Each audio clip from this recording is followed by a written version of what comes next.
Well, yet another dream, and a violent one. This time against Dad, but Mum also.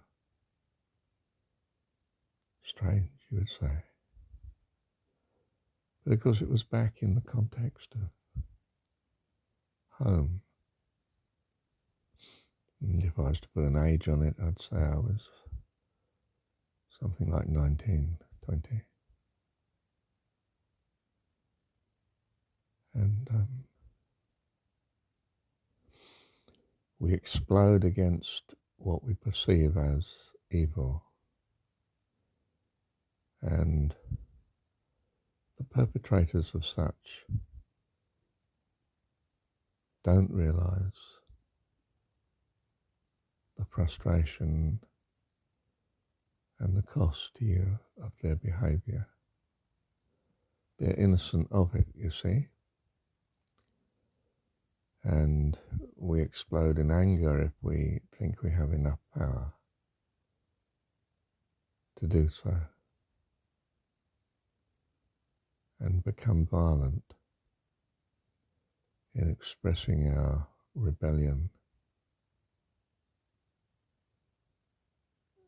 and revenge from the sheer frustration that's built up.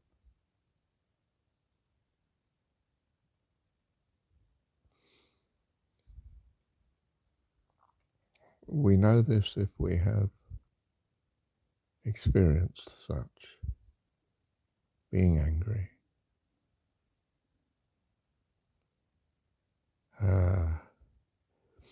In the heat of the moment, it's justified, it's valid. But of course it's extremely destructive of everything. The object as intended and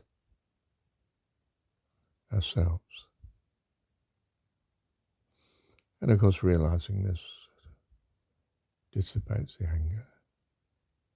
Realizing too, of course, as I've said, that their cause was in some sense in blind ignorance, innocence, and our reaction anything but optimal in response to such.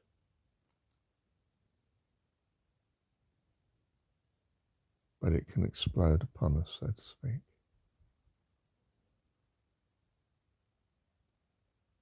And it's very harmful, typically.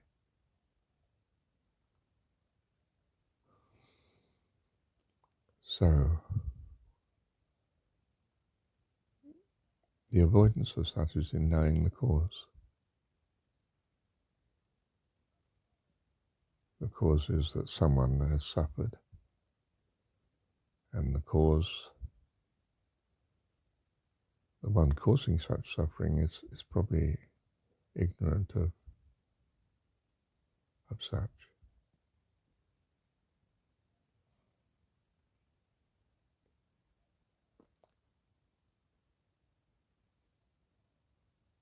And it can happen to all of us,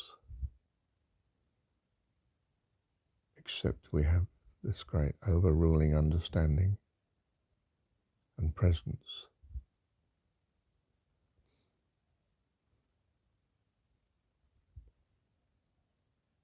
And it's hard to have that. I don't know if it's impossible, but it's certainly hard to have that. Excepting in the case where you have a love of God that is greater, that brings wisdom and a more peaceful response to any hardship you might be experiencing.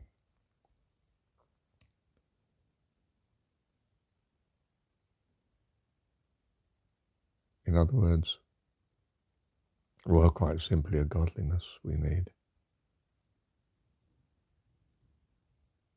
And it's a great blessing. Tremendous blessing. To be prized above all the chaos that might otherwise ensue, is it?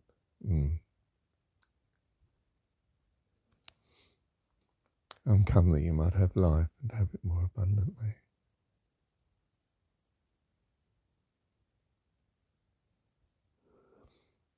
But our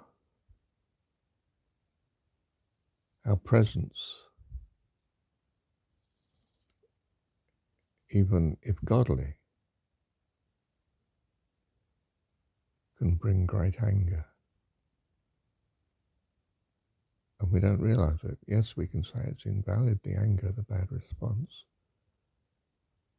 But to realize that we're doing it is important. Or, as in the story of Jesus, there's a violent consequence. They want to throw you off the hill or crucify you, because they perceive you as a terrible threat to what little security and peace that they have. And if such is in scarce supply, their violence in defense is all the greater.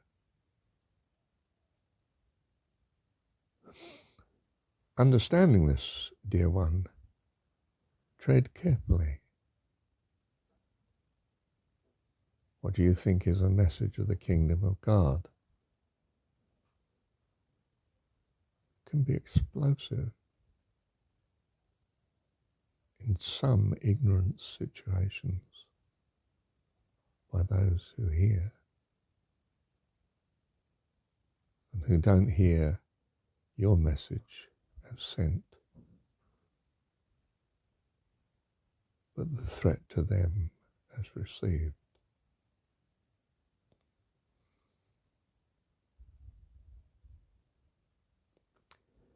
So, you will remember yet again the advice of Jesus that if you're persecuted in one city, flee into another.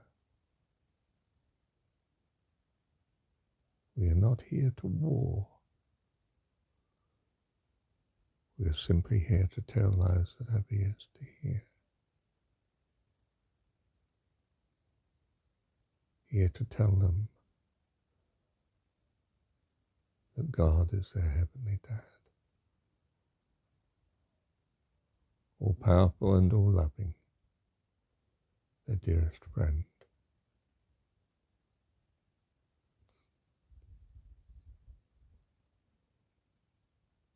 If you start to get a violent response, avoid it, move on, get out of the place.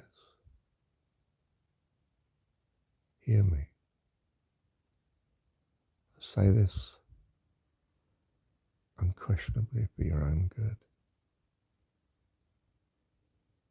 You have a right to life.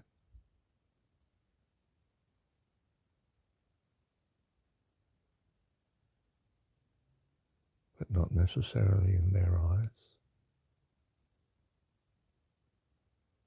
Flee from evil. Not just evil in yourself, therefore, in your quest to be more loving and kind and more godly, but flee from evil in others.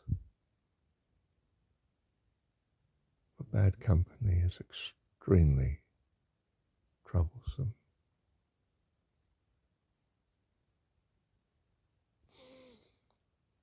So you are sanctified by the truth.